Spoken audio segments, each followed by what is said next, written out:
Hi guys! Welcome to my YouTube channel. Guys, ngayon naman ay gagawa tayo ng chicken barbecue. Pero itong chicken barbecue natin, hindi kailangan ihawin o grill. Kailangan lang natin ay pakulo natin siya sa kanyang sauce. Let's start guys! Ito ang ating mga ingredient guys. First, ito yung ating chicken.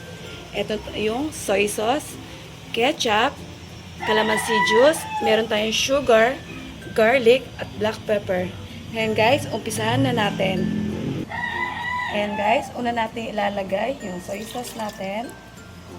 Next, yung ating ketchup.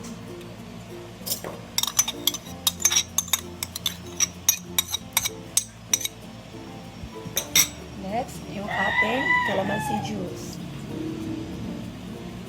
At syempre, yung aking sugar. Next, yung ating garlic.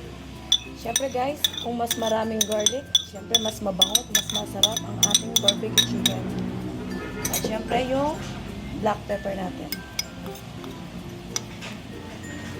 Guys, ihalo natin para mag-mix yung o mag-combine yung ating mga ingredients.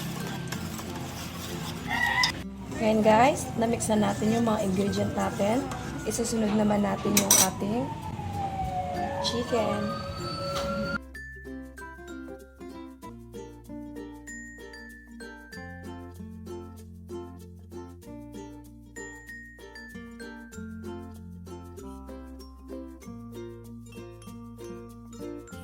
And guys, ngayon naman, isusunod natin, isasalang natin siya sa apoy. Let's go guys!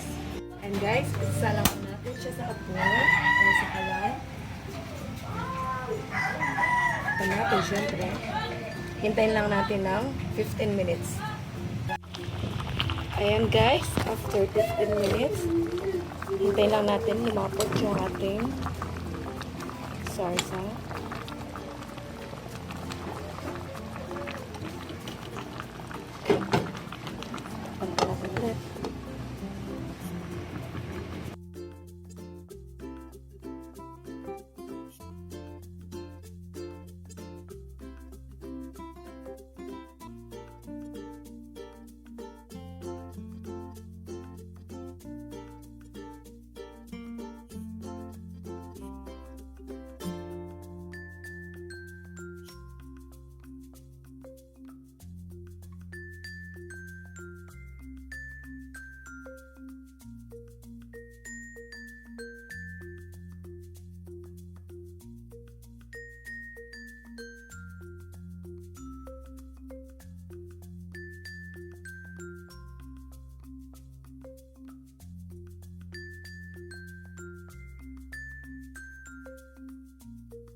Ayan na ang ating chicken barbecue na hindi kailangan ihawin.